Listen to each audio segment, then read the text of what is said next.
Waheguru Ji Ka Khalsa, Waheguru Ji Ki Fateh. Thank you for joining today's online course. This year commemorates the 40th anniversary of the Kalugaras, or large-scale massacres of June and November 1984. This 4-week course provides you with an overview of Sikh-India relations from the 1930s to the eve of the June 1984 attack on the Harimandar Sahib Complex. In our 4th and final week today, we'll explore the Dharam Yudh Morcha period, the escalating state violence against Sikhs, the Sikh response to this violence, and finally, we will look at the lead up to the attack on the Harimandar Sahib Complex. Now, as always, I'd like to introduce you to today's instructor. Santbir Singh is a research associate at the Sikh Research Institute. Santbir Singh is currently pursuing his PhD in sociology at York University. His research focuses on Sikh activism and the inherent relationship between Sikhi and anarchism, explored through historical and contemporary Sikh movements, such as the Kisan Morcha, or the Farmers' Protest of 2020 to 2021. Now I'll pass it to Santbir. Waheguru Ji Ka Khalsa, Waheguru Ji Ki Fateh. I'm joining you today from a different location, so if the internet does become a little bit difficult, I do have other options. So Manvinder, just let me know if there's any issues with the connection. Let's get started with today's talk. Let me first share my screen. So in this talk, we're going to be looking at the last 2 years leading up to 1984, the Dharam Yudh Morcha. This is a very volatile period in Sikh history. He had been one of the leading people in the campaign against the Punjabi language and had written against the Punjabi Suba for several years during the Punjabi Suba movement in the 1950s and 60s. He had long been antagonistic against the Sikhs, and in 1981 he was killed. Nobody knows who killed him exactly at the time, but a lot of fingers started to point to Sant Jarnail Singh, who we spoke about last time. There was no evidence that Sant Jarnail Singh was involved in the murder, so despite any evidence, he was accused of orchestrating Narayan's murder. The government sought to arrest Jarnail Singh, and he was doing prachar at the time in Haryana, in a village called Chando Kalan. So the way that the Taksal worked, both under Kartar Singh and Sant Gurbachan Singh, was that it would travel around for a part of the year doing prachar while teaching its students. And for a part of the year, it would stay at its headquarters where it would do its teachings. Then it would go traveling around via buses to different areas around Punjab and other states where it would teach Sikhi at the same time as continue to teach its students. Sant Jarnail Singh continued this pattern of the way that the Taksal operated. So at the time of the wanting to arrest him, he was in Haryana, in the state south of Punjab, which had been carved Punjab during Punjabi Suba.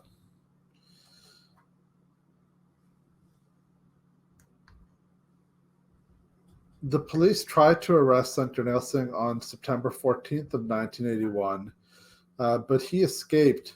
Unfortunately, some buses that the Taksal had been using, which had Guru Granth Sahib Sarups and Gurbani and precious tapes of Sant Gurbachan Singh and Sant Kartar Singh, were destroyed by the police purposely. They were burnt by the police.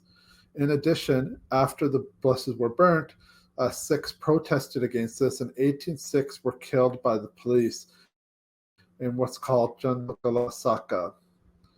This is in September of 1981. So in September of 1981, Sikhs were targeted in Chando Kalan by the Haryana police, and these buses were burnt. This led to a long-standing grievance that Sant Jarnail Singh had with the government, that the buses, that the property of the Taksal had been destroyed. He was most heartbroken that the Guru Granth Sahib Ji Sarups had been disrespected and the Gurbani had been disrespected.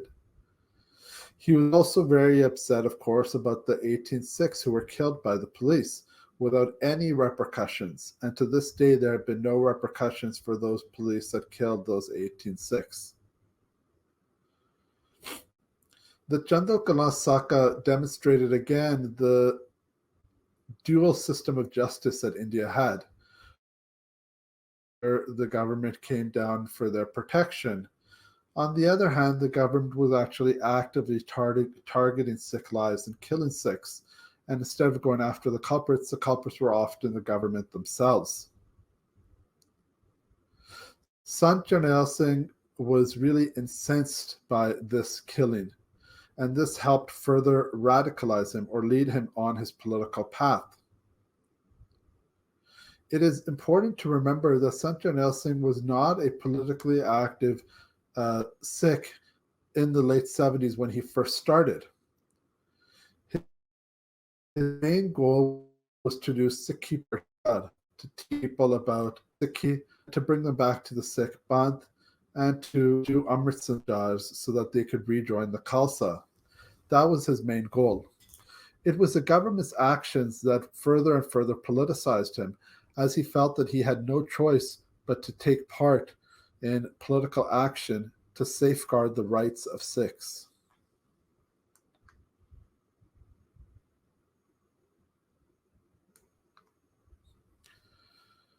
Soon after the Chando Kalan incident on September 20th, Sant Jarnail Singh gave himself up for arrest at the Taksal at Mehta Chowk. A large gathering was called where Panthik leaders made speeches. Sant Jarnail Singh wore an orange dastar that day. Orange is a color of sacrifice in Sikhi. And he wore the orange color because he thought that there was a high probability that he would be killed while in custody. And he wanted everyone to know that he was willingly going into a situation where he might be killed, and he was not afraid of that. And so he wore this orange dastar. Usually, of course, he wore blue dastar with an orange keski underneath, a small orange keski underneath, and usually a large blue dastar. This was the one time in his life where he wore a large orange dastar on top. Which is at this arrest at this large gathering demonstrated that all of the major Panthik leaders at the time were on Sant Jarnail Singh's side, and they were supporting him. Most of the top leaders of the Shromani Akali Dal, the main political party of the Sikhs, came to support him when he gave himself up for arrest. He was kept in jail for 1 month without being charged because there was absolutely no evidence against him being involved in the Lala Jagat Narayan murder. And eventually the government was forced to let him go. So he had been arrested for no reason. There had been no evidence that he had been involved in the murder, and instead 18 Sikhs lost their lives for no reason in the lead up to his arrest. Arbitrary arrests of Sikhs continued. On the left of Jarnail Singh in this image, on the right side of the screen, is by Indira Singh, who we spoke about last time. He was the president of the All India Sikh Students Federation. On the right-hand side of Sant Jarnail Singh, on the left side of the screen, is Baba Tara Singh, a senior leader of the Damdami Taksal. In 1982, they were both sent to bail out 3 members of the Taksal who had been arrested arbitrarily. These 3 Sikhs had been arrested during a protest march during which Sikhs were protesting for the right for Amritsar to be given holy city status. Certain Hindu religious sites are given the status of holy city, which means that alcohol and tobacco cannot be sold within the confines of the city. Sikhs had long been asking for Amritsar to have the same distinction, that it also be given holy city status. And the Sikhs were protesting for this, and 3 members of the Taksal had been arrested for no reason during this protest. Baba Tara Singh and Indira Singh had been sent to bail out those Sikhs, and instead of being able to bail out those 3 Sikhs who had been arrested, they were then arrested themselves. Sant Jarnail Singh, having seen 2 of his top deputies and Indira Singh, his best friend and president of the All India Sikh Students Federation, being arrested, was worried about their safety. And he realized that drastic measures were needed to be taken to safeguard their safety and to ensure that the government stopped harassing Sikhs. So he went to Akal Takht Sahib, and just like the leaders in the olden days, Das at Akal Takht Sahib to start a morcha. A morcha, remember, is a non-violent, peaceful protest movement designed to put pressure on the government for a series of goals. And Sant Jarnail Singh's protest movement was expressly started for the goal of freeing Sikh political prisoners. That's why he started his morcha in July of 1982. He gave his morcha the title of the Dharam Yudh Morcha. That was the title that he gave it, which roughly translates to religious war morcha, though the term Dharam has a lot more meanings in the Sikhi context than just religion. Baba Jarnail Singh's morcha was extremely popular and successful. Regular Sikhs gather in huge numbers under Sant Jarnail Singh's leadership. Here we can see a jatha of women doing kirtan at Akal Takht Sahib before giving themselves up for arrest in the morcha. The Akali Dal, which had had a morcha going at the present time in 1982 at a small village in Punjab in Patiala district, where the SYL Canal was being dug. The SYL Canal is a long-standing Sikh grievance with the central government. It was a canal that would bring water from the Satluj to the Yamuna and divert river water from Punjab to Haryana and Delhi. The SYL Canal issue is still an ongoing for Sikhs and for Punjab. In fact, Sidhu Moosewale wrote his last song, which was released posthumously, about the SYL Canal. So the Akali Dal was doing a morcha against the SYL Canal. It was a small-scale morcha in the village where the SYL Canal was starting to be dug. However, seeing Sant Jarnail Singh's morcha gaining power and strength and people joining it in larger and larger numbers, the Akali Dal realized that they should join up with Sant Jarnail Singh and create a joint morcha. And that's exactly what they did. The president of the Shromani Akali Dal, who was named Sant Harchand Singh Longowal, the man on the right of the image, sitting across from Sant Jarnail Singh, joined the morcha started by Sant Jarnail Singh. And the Akali Dal and the Damdami Taksal's morcha was joined together and became a joint morcha of the Panth. Sant Jarnail Singh gave up leadership of the morcha quite humbly and said that he would follow Sant Longowal in the morcha. And Sant Longowal was given the title of Dictator Sahib, which was a title given to the leader of morcha since the 1960s, perhaps even earlier in the 1920s. In reality, Sant Jarnail Singh and Sant Longowal were joint leaders of the morcha and worked together for the morcha. The morcha was incredibly successful at first. It was supported by almost all segments of the Sikh population. All sorts of different groups, all sorts of religious groups, Panthic groups of all sorts from different villages, towns, cities around Punjab and around India supported the morcha. Thousands upon thousands of Sikhs were going to jail for the morcha. In just 2 years, 330,000 Sikhs went to jail. This is much more than the 60,000 who went to jail during Punjabi Suba over 12 years. So the morcha was an incredible success. It was widely supported by the Sikh masses. It was widely popular. And many, many Sikhs gave themselves up for arrest during the morcha. However, the government had changed their tactics. Previously, when a morcha would run, it would operate by putting pressure on the government. You would arrest someone, you would have to charge them, give them their day in court. As people kept getting arrested, more people were charged, the jails would fill up, the court system would be overwhelmed, and the structures of government would start to become undone. And that's how morchas put pressure on the government. What Indira Gandhi and the Punjab government did in the 1980s during the Dharam Yudh Morcha was that they would arrest people, beat them, and then simply release them, and only keep the leaders who they would then torture. As people were being released and not charged with any crimes, there was no pressure on the police, and so people could get arrested without it impacting the government's operations. And so this is how Indira Gandhi started to subvert the tactics of the Morcha in a big way. It's important, though, again, to keep in mind just how popular the Morcha was in the 1980s. Now, Morchas work in a very specific way, and they have worked that way since the 1960s. In fact, since the 1920s, when the Morcha movement first started to free the Gurdwaras from British-backed Mahant control. The leaders of the Morcha stay in the Harimandar Sahib Complex, in the city Darbar Sahib Complex, and they operate out of the Harimandar Sahib Complex, where they are free from being arrested because and enter that territory.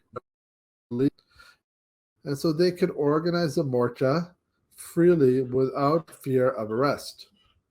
The Sangat, the Jathas of Sangat that were giving themselves up for arrest would come to Harimandar Sahib and Matha Tek, then go to Akal Takht Sahib and do Ardas, then give themselves up for arrest, then leave the complex and then give themselves up for arrest. And that's how the Morcha would operate. And people would continue to do this day after day after day. Sant Jarnail Singh and the other Panthik leaders like Sant Harchan Singh Longowal did an Ardas at Akal Takht when they started the Morcha, and they said, we will not leave this complex, the successful. Important to keep in mind is that Sant Jarnail Singh's original goal in the Morcha was a release of Sikh political prisoners. And the goals of the Morcha became not only the release of Sikh political prisoners, but the implementation of the Anandpur Sahib resolution, which we spoke about last time. The Anandpur Sahib resolution was a list of demands by the Sikhs of the government to create a new federal structure in India. States were given more rights, as well as other religious and social, political, and economic demands. So all the Panthik leaders did Ardas at Akal Takht. The leaders would stay in the complex during the Morcha. And that's an important thing to keep in mind. The Sant Jarnail Singh had made this promise that he would not leave the Morcha until he would not leave the complex until the Morcha was successful. Let's go on to the next slide, please. So this is a chart, and it's an important chart to look at and to understand. It's a chart that shows the differences in the way that Sikhs have been treated between how Sikhs have been treated and how the Indian government treats us, what the Sikh response has been and what the Indian government's response has been. And let's go through this chart in a little bit of detail. So the Sikhs made a set of demands in 1948. In 1947, Sikhs were declared to be a criminal tribe during partition by the government of India. A conference was done against the government ban on Sikhs in Delhi in 1949, and Sardar Kapoor Singh was was suspended from his position in 1949 as an ICS officer. Sikhs reject the constitution and refuse to sign a signature. Religious functions are banned in 1953 when the police enter the Harimandar Sahib complex. So we can go through here and see what Sikhs' response is again and again as a non-violent response, and again the government does a violent response. The government fires on Sikhs, the government kills Sikhs, the government arrests Sikhs, the government engages in violence against Sikhs in one way or another. This has been a constant pattern since 1947, and this pattern just increased dramatically during the protest during the Dharam Yudh Morcha. So what started happening during the Dharam Yudh Morcha, and if we could go to the next slide, please. So there's another massacre against Sikhs in 1978, the Nirangadi massacre. after the 1978 Nirgari massacre, and this is in Kanpur, where 18 Sikhs are killed. So this is another massacre of Sikhs, along with the 18 Sikhs who were killed in 1981 in Chando Kalan. There are an increasing number of extrajudicial killings of Sikhs as well, and attacks on Sikh Gurdwaras and Sikh women being targeted, especially in neighboring states, so like Rajasthan, Haryana, and Himachal Pradesh, but especially Haryana and Rajasthan. If you could go to the next slide, please. This is a picture of a Sikh named Kulwant Singh Nagoke. Kulwant Singh Nagoke was the first Sikh killed in a false encounter. A false encounter is when the government picks up somebody, the police picks up somebody, they arrest them, they torture them to death. They then say that the person was not tortured to death, but either escaped jail or fought with the police in some way and were killed in some type of police operation.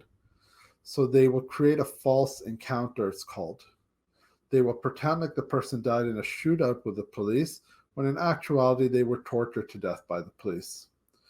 Kulwant Singh Nagoke was a member of the Kankirtani Jatha, who was involved in protests against the Sant Nirankaris. And after a certain number of Sant Nirankari leaders were killed by Sikhs to get justice for the victims of 1978, Kulwant Singh Nagoke was picked up by the police and tortured for over 8 days and was finally killed. But the police claimed he had escaped jail and died in a shootout with the police, though his body attested to the horrible torture that he actually suffered. From his funeral, you can see that Gurjar Singh Tora, the head of the SGPC, is carrying one side of the manji that's carrying his body, and Sant Jarnail Singh Bhinderwala is carrying the other side of the manji. It was a well-attended funeral with many Panthak leaders there. People were very aghast and horrified by what had happened. And the killing of Kulwant Singh Nagoke really impacted Sant Jarnail Singh. He realized then that Sikhs were being targeted by the police and that a response would need to be formatted for this increased killing of Sikhs. Sant Jarnail Singh believed very much in the nonviolent, non-cooperation protest movement. He had put his entire force behind the Morcha. But once Sikhs started to be killed by the police and be picked up and tortured by the police, he felt that they needed a response to this, that there needed to be a response in some way to the government killing of Sikhs. The Sikhs could not just be quiet while people were being tortured to death, while Sikh Gurdwaras were being attacked, while Sikh women were being sexually assaulted.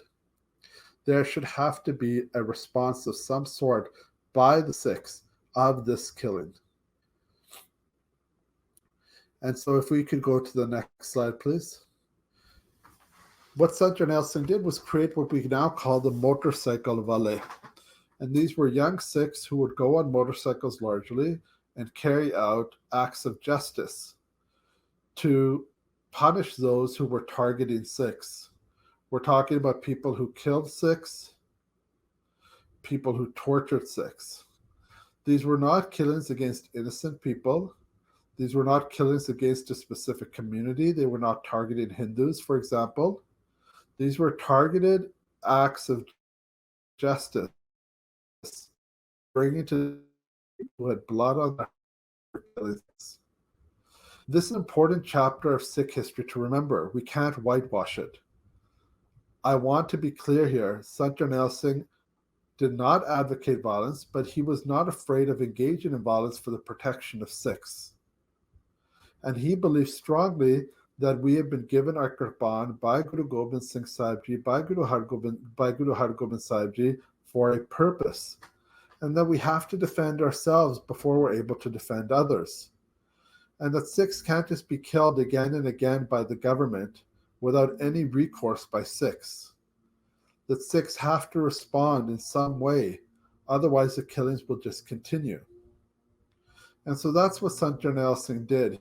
He made sure that Sikhs responded to these killings and that they targeted those who were directly responsible, meaning the police and government officials who were responsible for the killing of Sikhs. On the right-hand side of this image, you see two of these Sikhs, by Surinder Singh Sodhi on the left and by Manveer Singh Jehru on the right. By Surinder Singh Sodhi was Sant Jarnail Singh's right-hand man, a close confidant of Sant Jarnail Singh, and he was killed in 1983 in a conspiracy. By Manveer Singh Jehru lived past 84 and was actually made the head of the Khalistan Commando Force after 1986, when he was killed soon after in a government encounter, in a police encounter. Let's go to the next slide, please. After the emergency, which we talked about last time, Indira Gandhi finally relented in 1977, canceled the emergency, and allowed an election to be held. She lost the election big time in 1977. However, in 1980, she won. She swept back into power. This seems pretty ridiculous. Someone who had suspended the Constitution, why would they be swept back into power? Well, it's very similar to the phenomenon that we're seeing in America right now with Donald Trump leading in the polls and maybe about to win the next US election. A lot of people in the country were happy with Indira Gandhi, were happy with the authoritarian stance she was taking, and liked the way that she was dealing with opposition people in the country. Indira Gandhi was committed to never losing power again, and so she created a multi-pronged plan to stay in power. And this is very important to keep in mind with what happened in 1984. Let's go to the next slide, please. So one of the things that she did was to turn away from her father's secular stance. The Congress had always been a pro-Hindu party, but it avowedly would state itself to be a secular party. Indira Gandhi changed that and started to become a much more right-wing Hindu party, appealing to right-wing Hindus and supporting right-wing Hindu groups, and started to demonize minorities, especially Sikhs. She would go out and she would make Sikhs to be the boogeyman, to try to increase support in the Hindu heartland, North India, Uttar Pradesh, Delhi, Rajasthan, Gujarat, Uttaranchal, and other Indian states. So Sikhs were made out to be these bad guys, these scary bad guys, and he would appeal to right-wing groups. And we can see that her policies directly to the rise of right-wing Indian politics that are now dominated by right-wing Hindutva parties like BJP under Modi. This can be linked directly back to Indira Gandhi's policies in the early 1980s. Let's move on to the next slide. Divisions were also encouraged in the Panth between Sant Jarnail Singh and the Akali leadership. Sant Jarnail Singh was very popular when he would speak at Diwan Manji Hall, which was the main hall in the Dharam Sahib Complex where political speeches would happen. Thousands upon thousands of people would come to listen to him speak. When they would speak, far less people would come to hear them speak. The Akalis started to feel insecure about Sant Jarnail Singh's position. The other issue was that the Akalis wanted to make concessions with the central government. They wanted to give and take with the central government and allow for certain concessions to be made. But Sant Jarnail Singh took his ardas that he made at Akal Takht Sahib very seriously. And he said that there was no way that he would back down on what he had stated in his ardas, that they had to fulfill the obligations of the Anandpur Sahib Morcha completely, and that he would not back down in any way from the Anandpur Sahib resolution. Let's move on to the next slide. This is a Lieutenant General S.K. Sinha. He almost became the head general of the Indian Army. The reason why he did not become the head general of the Indian Army, the defensive chief, I think called the Chief of Defense Staff, is because he disagreed with Operation Blue Star.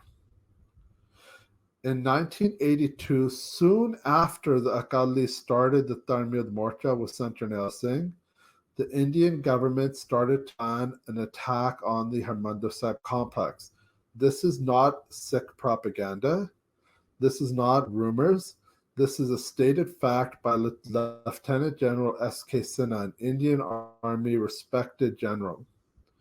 They built a replica of the Harimandar Sahib Complex in the desert in Doon Valley and practiced an attack on the complex. This is really important to keep in mind. The way that the narrative was being set up was Sant Jarnail Singh is an extremist. Sikhs are extremists. People are getting killed. We have to go in and stop them. We have to go in and stop the violence. We have no other choice but to go into the complex. The reality is that Indira Gandhi had planned to go into the complex from the very beginning of the Morcha. What were her reasons? Well, they go back really far. They go back to emergency. Remember, we talked about in emergency how all the leaders, including opposition leaders, came to the Darbar Sahib complex for refuge because the government could not enter it. She was really angry about that still. She also wanted to shore up support against amongst the Hindu middle class by demonizing Sikhs. And attacking the Harimandar Sahib complex would, in her belief, really solidify her as a strong, powerful leader who was willing to take on these rascally Sikhs.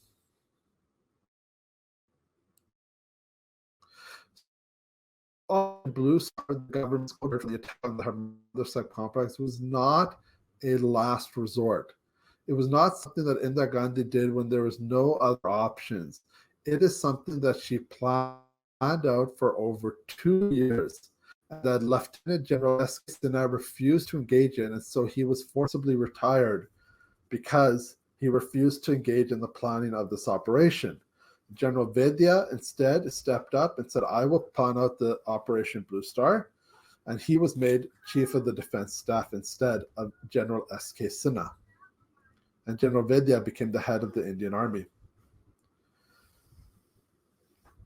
Again, I want to really emphasize this point because Operation Blue Star is presented time and time again as something that is the Sikhs' fault, something that is Sant Jarnail Singh's fault, that he was an extremist of some kind, that he was advocating violence, that Punjab was devolving into chaos, that there needed to be some type of change happen, and that the government had no choice but to engage in Operation Blue Star. If you look at the homicide records, for example, from 1980 to 1984 in Punjab, the murder rate in Punjab is lower than in Delhi and lower than Uttar Pradesh, lower than Gujarat, and lower than Rajasthan per capita. Punjab was not a hotbed of violence. Yes, people were being killed, but they were targeted killings of people who were directly targeting Sikhs. In fact, anytime any violence would happen in the state, Sant Jarnail Singh would be blamed. And he himself says in his speech that if a dog dies or a bird falls from the sky, the government blames Sant Jarnail Singh. So the government would blame Sikhs for all sorts of things that had nothing to do with Sikhs, and were in fact engaging in false flag operations to further undermine Sikhs, like the killing of Hindu civilians. Sant Jarnail Singh again and again stated that he had no problems with Hindus, and in fact, he had good relationships with many Hindu leaders, and we can see images of them coming to visit him at the Harimandar Sahib complex. In addition, regular Hindus would come to Sant Jarnail Singh for assistance. People whose daughters were in marriages where they were being beaten, for example, came to Sant Jarnail Singh for assistance for their daughters. People who were victims of crime would come to Sant Jarnail Singh for assistance, and their issues would be resolved. He was not anti-Hindu in any way, and the anti-Hindu killings that were happening in Punjab were, and this has been clearly demonstrated now, not something being done by Sant Jarnail Singh, but being done by the research and analysis wing of the Indian government, RAW, which was a secret agency that Indira Gandhi had created to carry out her own extrajudicial, essentially illegal activities which included killing of innocent people and blaming it on Sikhs. So she created a situation where it looked like Punjab was devolving into chaos, and there would be no option but for her to enter the complex and attack. She was also, and if we could go on to the next slide, negotiating in bad faith. She kept saying that she was negotiating with the Akalis, and she would keep dragging on the negotiations along again and again, all the time while she was still planning the attack and really planning not to give up anything in the negotiations. She would tell them, okay, I'm willing to give up this, and in a week we'll meet again and we will deal with this issue, and then we'll deal with this issue. And she would just keep putting it off again and again. The Akalis would keep getting lured in. They would keep making compromises. Nothing would change. No resolution would be found. And she would just continue on prolonging the negotiations again and again, just getting ready for the attack. And the Akalis played right into her charade. So she was engaging in bad faith negotiations. Let's move on to the next slide. Very similar to that chart that we gave, I just wanted to show the slide that gives a history of Sikhs in India. And let's spend a couple of minutes just looking at the slide in a little bit of detail. We can see partition in 1947.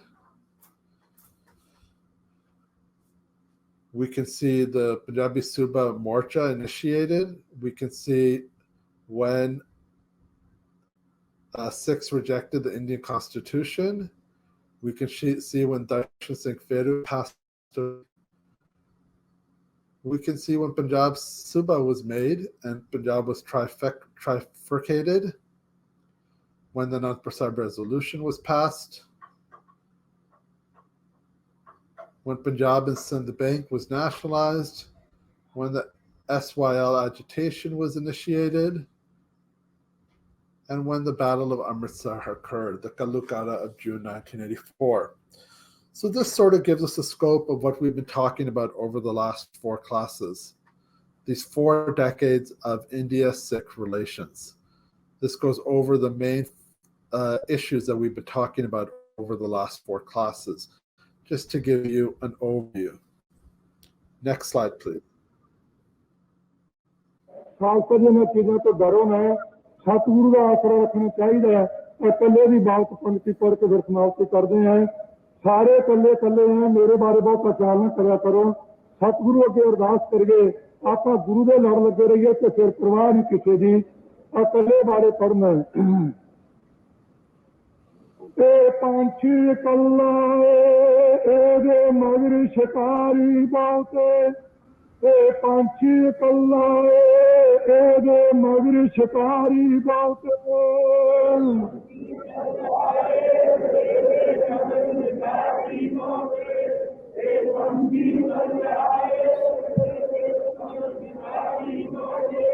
पंछी कला मगर शिकारी बात पंछी कला Okay, can you go to the next slide, please? So that audio recording that we just played was from Sant Jarnail Singh's last recorded speech in late May of June 1984. And it's a really haunting speech. In the speech, he leads the Sangat in a song. And the song is E Panchi Akalla E De Magar Shakari Bote. This bird is all alone, and there are many hunters around it. As 1984 dawned, Sant Jarnail Singh was being increasingly isolated. The Akali Dal had abandoned him, was making secret compromises with the government of India, and abandoned the Dharam Yudh Morcha. The Sikh Sangat was still on his side in large numbers, and Sikhs supported him almost unanimously. But the leadership had sold him out. He knew that attack was coming soon. The government was preparing for it. They had set up around the complex, and everyone knew it was only a matter of time before they attacked. It's important to keep a few facts in mind. There was no arrest warrant issued for Sant Jarnail Singh before the June-November Kalukara. He was not a wanted man. He was not a criminal. According to the government of India, he was an innocent man. There was no arrest warrant against him. They had issued an arrest warrant for him in 1982, and he had willingly given himself up for arrest. There were no charges against him. He was not doing anything illegal. It's really important to keep in mind that this attack was pre-planned, and Sant Jarnail Singh did everything he could to prepare for the attack. Some people say, and many people say, why did he prepare for the attack? Why did he fight back? And I don't have the time to go into the details of a response to that. I have an article that goes through all of the main critiques of Sant Jarnail Singh and a response to each one of them. And I encourage you all to read that article. Sikh history is very clear on this fact. Bricks, gold, marble is not important. Buildings are destroyed and they can be rebuilt. But principles stand forever. Sikhs will allow the Harimandar Sahib complex to be destroyed and attacked, but they will not allow sovereign Sikh principles to be undermined. Baba Deep Singh fought to free the Harimandar Sahib complex. Baba Gurbakh Singh fought to free the Harimandar Sahib complex. Fighting to free the complex and keep it sovereign is not contrary to Sikh tradition. It is very much firmly within Sikh tradition to do that. Giving up and letting a foreign government come into the complex without a response, that is very much against Sikh principles and Sikh ideology.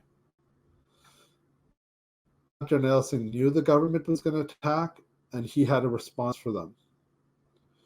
Him and General Shabig Singh, a guerrilla war master who had helped Bangladesh get independence from Pakistan, ensured that the complex was secured and that Sikhs had set up in order to be able to defend the complex to the maximum ability. The government chose to attack on Guru Arjan Sahib Ji Shahidi Purab, the anniversary of Guru Arjan Sahib Purab. They attacked on a day when the complex was full of people.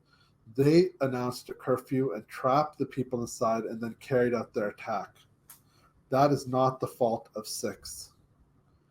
Sant Jarnail Singh and the members of his group that fought and died are Sikh heroes. And we need to reorient our thinking about 1984 to stop apologizing for our actions and instead being proud of what Sikhs did in order to try to maintain the sanctity, dignity, and sovereignty of the Harimandar Sahib complex.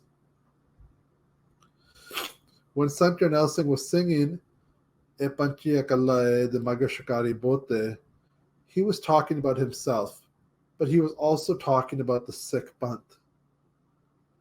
We have many enemies, and we have had historically many enemies, and we've had few allies. There are many hunters surrounding us. In May of 1984, it was clear on the eve of Operation Blue Star that the government was about to attack. And Sant Jarnail Singh was very clear in what a Sikh response to that should be. He would not leave the complex because he had made an ardas that he would not leave the complex until the Anandpur Sahib resolution had been finalized. We will be doing another course later this year, which will go through Kalukara June and Kalukara November in more detail. So I'm not going to go into that right now because that's a whole nother class. That was up to right before the attack. But I want us to see, and that chart showed, and that other chart, both charts showed that timeline, how Sikhs kept pushing for their rights and were met with violence again and again. That from the 1930s, promises were made to us as a community which were broken again and again, and that Sikhs were backed into a corner. We had no other options, and then we were attacked by our own government in a brutal attack which thousands of people died in. Remember that Harimandar Sahib was not the only place that was attacked. According to the latest numbers, the latest research, over 108 other gurdwaras in Punjab were attacked, and maybe even more. There were massacres in many other gurdwaras around Punjab in June of '84. In Patiala, for example, a Gurdwara Dukh Sahib, a historical Gurdwara related to Guru Tegh Bahadur Sahib Ji, there was a horrible massacre where over 50 people were killed by the police. So June '84 was not just Harimandar Sahib Complex. It was not about Sant Jarnail Singh. It was about teaching Sikhs a lesson. It was about destroying our capability as a community to be politically active. Because time and time again, we were the ones who stood up for democracy and for civil liberties in India. During emergency, we were the only community that stood up en masse against Indira Gandhi's authoritarianism. And she hated us for that. She really did. But it was not just an emotional reason why she attacked us in '84. It was part of her tactics, an age-old tactic of demonizing a minority in order to shore up support, which fascist and authoritarian governments have always done. Demonize the minority, shore up support among the majority, attack the minority, and show how strong you are as a government. That's what Indira Gandhi tried to do. And thank you for your time today. Let's go on to the questions. Thank you so much, Santvir Singh. We have a very active question question and answer happening in the Q&A. I'm going to start with the actual Q&A because I'm thinking about this thread of reorienting that you've started for us. So in the Q&A section, there's a question from a viewer who shares, it's not a very direct question, but in terms of remembering '84 and the approach to it, there are multiple versions and perspectives coming from different sides, as is the case with history generally. The government calls them terrorists, while some Sikhs believe them as saints, and even regarding Blue Star, the government had their own reasons, which they tried to push as the objective reality.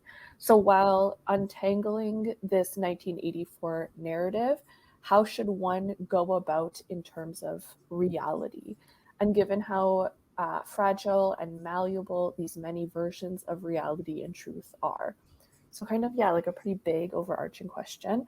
And they're asking particularly while telling those who do not come from a Punjabi background or awareness. How do we untangle? Yeah, that's a really difficult question in general. You're getting into some pretty philosophical questions about history there. But what history is, who tells history, and what history means. I think the best we can do is give a Sikh perspective. We can give our perspective. And our perspective is based on facts. We have facts like General S.K. Sinha saying that the Indian Army was planning this attack for 2 years. We have the facts that Indira Gandhi purposely chose to attack on Guru Arjan Sahib Ji Shahidi Purab. So there are certain facts on the ground, and we should be looking at this from a Sikh angle. And what does that mean from a Sikh angle? That means taking into account Sikh history, Sikh philosophy, Sikh Bani, what we call the Gurmukh perspective at the Sikh Research Institute. So sort of triangulating from Gurbani, Tavarikh or history, and Rehet or lifestyle, and trying to form a Sikh response from there. I think that's the best way to deal with any situation or any conflict, any issue, is to try to give the Gurmukh framework and use that framework as much as possible. So we can use the Gurmukh framework, We can look at individual data and facts. Human rights workers and Sikh activists have spent the last 40 years doing a tremendous amount of work on what happened in 1984. And they have painstakingly dedicated years of their lives to writing down what happened, to coming up with a day-by-day account of what happened in June of 1984, to taking eyewitness accounts, recording them, writing them down, creating lists of names of people who were killed. All of this work has already been done by human rights workers and Sikh activists over the last 4 decades. And we can continue to support that work as well. I think that's really important to keep in mind. Let's move on. Yeah, sure. And then they also have asked to elaborate a little bit more on the Kapurthala Jalandhar bus massacre in 1983 and the supposed involvement of Bhindranwala and his aides in the incident. I think there are like similar questions in the chat as well. Yes. So this massacre of Hindus on a bus was immediately condemned by Sant Jarnail Singh Bhindranwale. It was not operating in the way that Sant Jarnail Singh was operating, which was targeting police officials who were involved in killing Sikhs. The targeting of innocent members of the Hindu community would serve no purpose and went contrary to Sikh principles. Sikhs immediately condemned it from all sides. It was not something that was supported by Sikhs. And it's clear now, and this has come out through books like through A.R. Darshi's book and other people, not A.R. Darshi, sorry, I can't remember. He's a former RAW, somebody who worked with RAW, and he wrote a book where they talk about the fact that they really did do these false flag operations to try to give Sikhs a bad name and to increase volatility within the community and in Punjab in general. So it's clear that massacres like that were probably done by the Indian government directly themselves. I know that sounds crazy. I know that makes you sound like a conspiracy theorist when you say things like that. But there's a lot of evidence for this that can be found. That the government's hand was involved in those killings and that Sikhs were not involved in those killings. They served no purpose for Sikhs.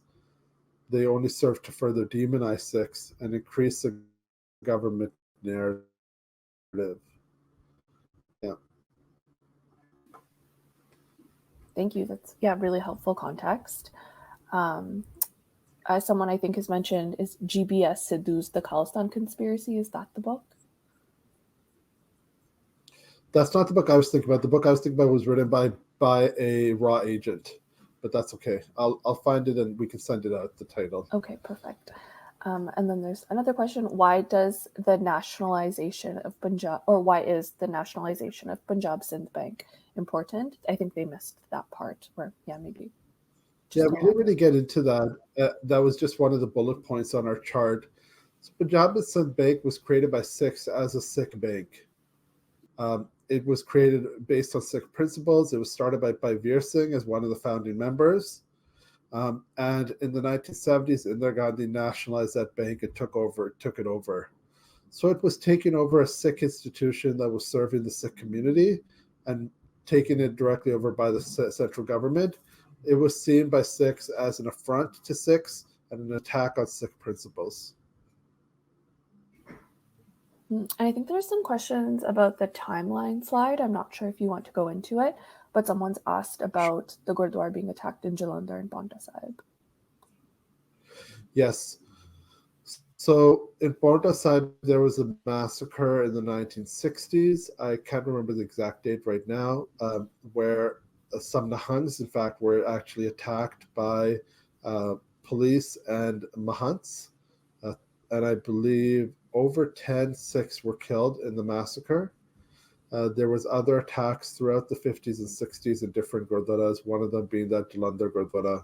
So these are just different instances of attacks on Sikhs. The Paonta Sahib one is quite well documented. Information of it can be found readily online. Awesome, thank you. If people are seeing their questions disappearing, it's because I'm just pushing them to the Q&A so I can keep track of them. And I know people have asked if slides are available. They'll be sent out at the end of this course as like a collective. So the recording, will be available. And of course, that includes the slides. Kind of a logistics question. Is the word Harimandar Sahib the original name, or was it originally called Darbar Sahib only? I guess. Guru Arjan Sahib Ji gave it the name Harimandar Sahib. So the Harimandar Sahib is the original name. Darbar Sahib refers to many different Gurdwaras. It's a name for like Tarn Sahib Gurdwara is technically called Darbar Sahib as well. Darbar Sahib is more of a modern day word used for the complex. The actual name is Harimandar Sahib. That's the name that Guru Arjan Sahib Ji gave. Yeah. Thanks. And then there's a question about, I guess, foreign governments and how they influenced Gandhi. So can you please comment on how foreign governments such as the UK, Soviet Union, Israel played a role in all of this, and how if they had an influence on Gandhi? Yeah, they definitely did. So Indira Gandhi was aligned more with the Soviet Union.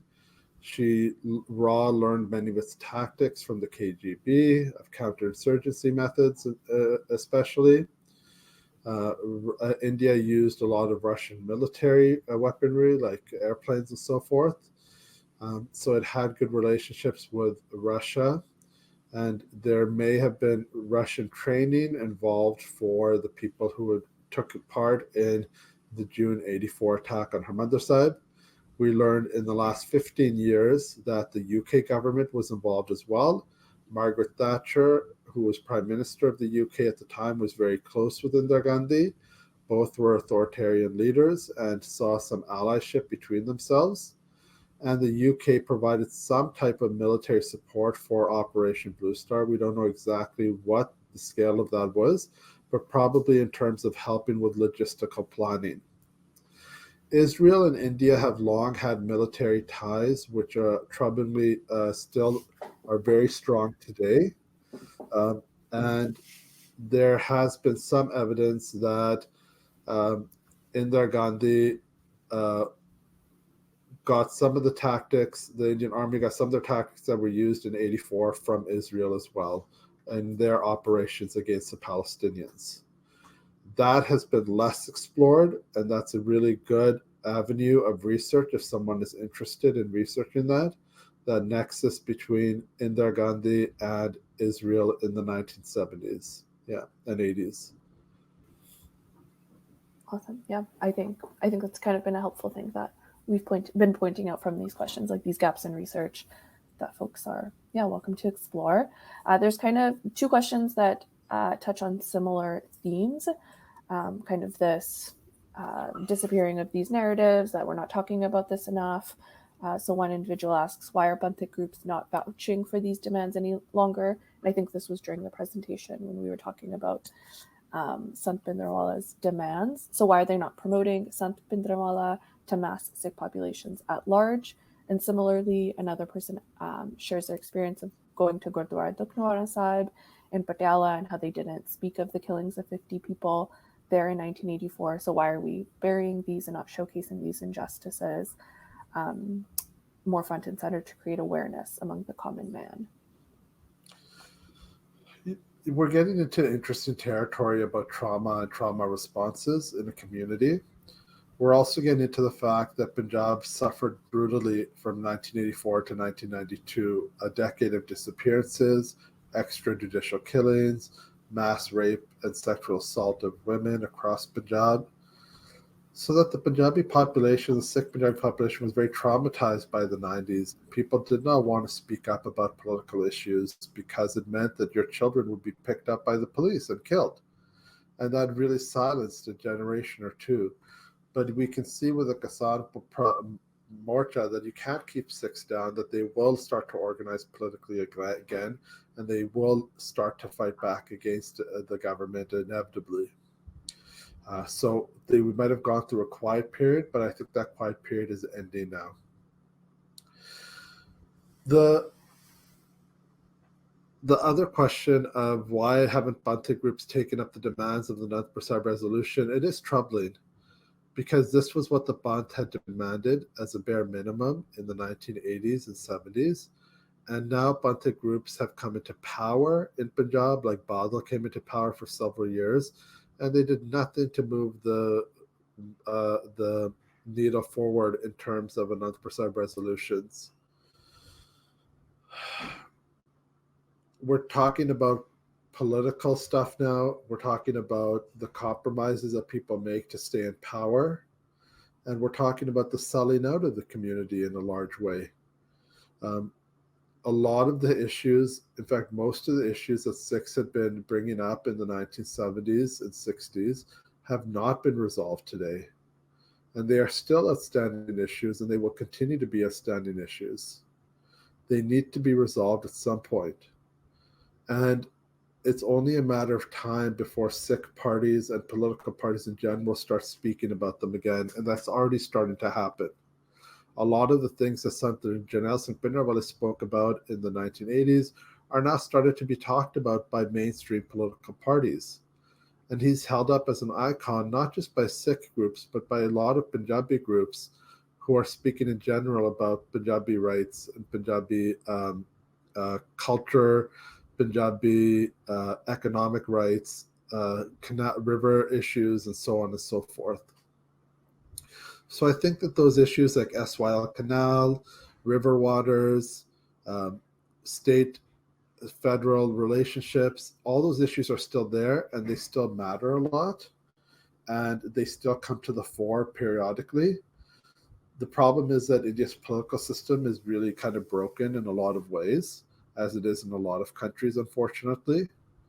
And Punjab's political system is very volatile still. We can see with the way the Aam Aadmi Party kind of swept into power all of a sudden, and the traditional parties were gone. In the next election, we'll see a big change again. It sort of goes back and forth. People are not happy with with the options they have, and they are looking for alternatives. The alternatives make big promises but aren't able to follow through on them as usual. And so people get frustrated and disenchanted and disappointed. So, yeah, why don't groups talk about the Anandpur Sahib resolution or those demands anymore? It's a really good question. That's a question that people need to be asking political leadership in the Panth today. Why aren't we talking about these issues? Yeah.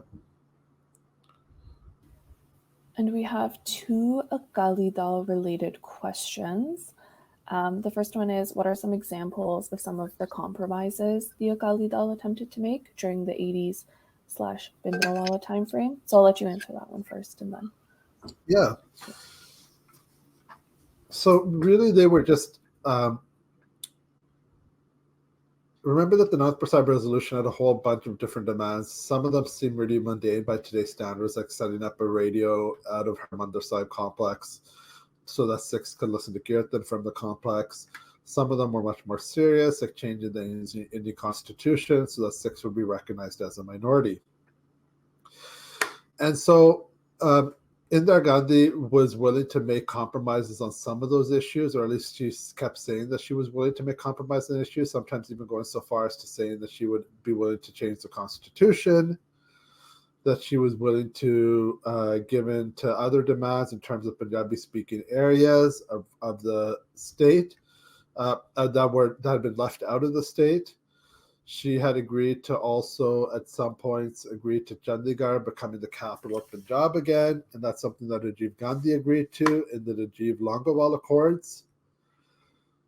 What happened was that she would make these promises, but then she wouldn't follow through on them. The Akali Dal would then compromise because they would see that she was making promises to them, and they would pull back on some of the more serious demands, like the change in center-state relationships, which is really at the heart of the Anandpur Sahib resolution. This idea that the way India is set up as a federal structure needs to fundamentally change. And so they were willing to compromise on that central component of the Anandpur Sahib resolution and sort of step back from that and say, okay, that's not realistic. Let's not get that done. Let's concentrate on other things. The problem was that they had made that ardas at Harimandar Sahib and Akal Takht Sahib, and some people took that ardas very seriously, whereas they had taken that ardas as a political ploy, which they often did, where they would make these promises and then back away from them when it suited them. Badal was there. He was at that original Ardas in August of 1982, and he backed down from that promise again and again. He also advocated for Khalistan after 1984, and he backed down from that as well. Even Captain Amritsar Singh advocated for Khalistan at one point in the early 1990s, and he backed down from that.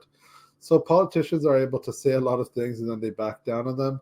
The thing about Sant Jarnail Singh, and the reason why he was so well respected by the community and still is that he wasn't a politician. And so he wasn't willing to compromise on central Sikh principles, and he wasn't going to back down on the promises that he had made to the community. Yeah. Thank you for that thorough answer. I think,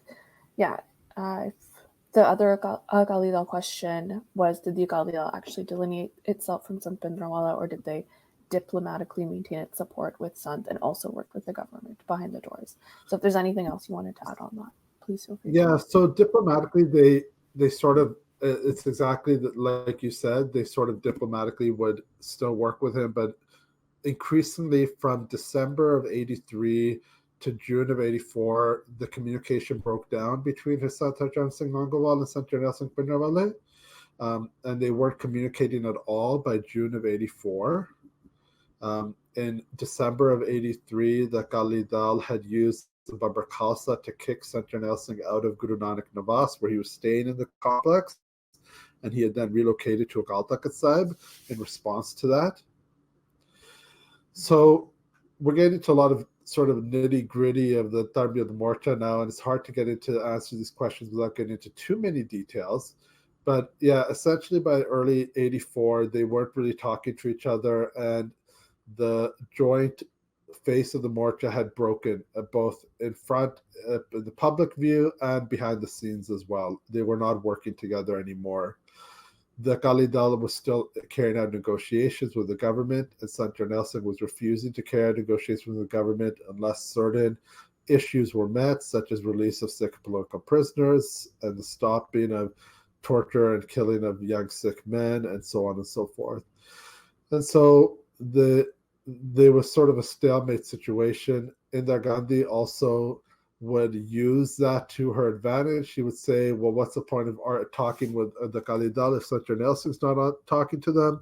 But she would know that he made certain expectations of he would only talk to her if certain things were promised, and he would not compromise on those principles. She knew that, and she used that as a bargaining chip in her negotiations with the Akalis. Remember that in 84, when the attack happened, the Akali leadership that was inside the complex, because they had also refused to leave the complex, like Sant Jarnail Singh Longowal and others, were personally escorted out of the complex by the army and were not harmed by the army. So the army did save them, personally escorted them, and they actually literally walked over the dead bodies of the Sangat to get out of the complex and be saved, which is something that a lot of people have not forgiven them for. That they didn't fight back against the government, that they were saved by the government, and that innocent pilgrims to the Gurdwara were killed, and they survived, and they walked over their dead bodies or dying bodies and were able to free themselves because of the deals that they had made with the government. The government, that played right into the government's sort of goal, which was get rid of Sant Jarnail Singh as a leader, keep the Akalis as a leader, so that they could then make deals with the Akalis and sort of resolve the Punjab issue in a way that was more beneficial to them. And that's what happened with the Rajiv Longowal Accords. Yeah. Thank you. I guess on a similar Dharam Yudh Morcha thread, there's two more questions.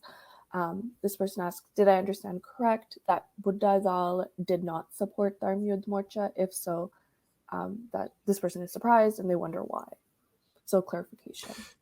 Yeah, so out of all of the groups in the Panth that supported the Dharam Yudh Morcha, and we're talking about almost every group in the Panth supported except for the Buddha Dal Nihangs. And the Buddha Dal Nihangs did not, because Santa Singh, the head of the Buddha Dal Nihangs, was close with Indira Gandhi and was close with the Congress Party. And this closeness revealed itself after 84 as well, when the Buddha Dal was brought in July of 1984. to put on a sort of facade of rebuilding the Akal Takht Sahib while government contractors actually did the rebuilding, because they wanted to erase the destruction that they did to the complex. So they rebuilt Akal Takht quickly, and they used the Burdadal as a front for that rebuilding. This was an affront to Sikhs. Sikhs were really disgusted and upset by this, and Santa Singh was kicked out of the Panth in August of 1984 because of this, or late July 1984. The exact date is escaping me right now. And he was kicked out by the Panch Pyare at the Harimandar Sahib Complex because of the fact that he worked with the government and supported the government. He also tried to do a Sarbat Khalsa to justify his stance and the fact that he was in the complex. The Sarbat Khalsa was a bust, and it was mainly attended by Congress Party members who were forced to attend by the Congress Party. It was really a farce of a Sarbat Khalsa. It can't even be called a Sarbat Khalsa, really. So Baba Santa Singh was really compromised in a lot of ways and had close connections with the Congress government. And that's why he was not involved with the Dharam Yudh Morcha. And there are speeches of Sant Jarnail Singh where he asks Santa Singh to join the movement because he was the only main Panthik group to not join the movement. And you can find those speeches online. Yeah. Thank you so much. And then our last question is, what do we know about the army looting our literature from the library during the attack? So yeah, I don't know if we had a chance to talk about that, but yeah, I would be curious. Yeah, so we'll get into that in our next course. Oh, sorry to cut you off. I thought you had done speaking. So we'll get into that in our next course, but yes, what happened was that the Sikh reference library was looted and burnt. We don't know how much the government took away and how much they destroyed, unfortunately. They still have not given an accounting of what was taken and what they have, if they still have it.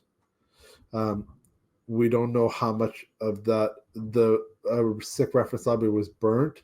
Many precious, irreplaceable manuscripts were lost, including Guru Granth Sahib Ji's written during the Guru's times, manuscripts written by the Gurus, Hukamnamas written by the Gurus, Gurkhas written by the Gurus, political documents related to the Sikh Raj, and all sorts of important documents, old historical books, and all sorts of things were destroyed. We don't know how many of those were actually not destroyed and were taken by the government. That's still an open question to this day. Yeah. Thank you so much. So that wraps up our Q&A portion. I'm wondering, Santhveer Singh, before I close out, is there anything you wanted to share? Yeah. I just wanted to thank everyone for attending these 4 weeks with us. It's been an incredible journey for myself in doing the research for this and really doing a deep dive and refamiliarizing myself with a lot of this information. I hope you've enjoyed it. I hope this has given some context and able to put 1984 in perspective. The goal of this course was to understand that 1984 didn't happen in a vacuum, that it was a result of a decades-long push by the Indian government to demonize and discriminate against Sikhs, and that Sikh-India relationships are complicated, but they have been largely us trying to work with them and them attacking us. And that's been sort of the pattern that's played out again and again. This 84 could have not have happened very easily. Punjabi Suba didn't need to happen. If Nehru had just made constitutional changes right at the beginning that protected Sikhs as a community, if Punjab had been given certain rights right from the beginning, none of this would have happened. So all of this death and conflict and destruction really is on the hands of the Indian government for refusing to give in to some very basic demands of the Sikhs. And that's really unfortunate. I hope people were able to understand what Sikh demands were largely over those several decades and what the promises were made to us and how they were broken. And I just want to thank everyone for attending. Thank you so much, Santhveer Singh. Thank you so much for taking us on this journey with you. For putting this course together. I know some folks are asking about the next course.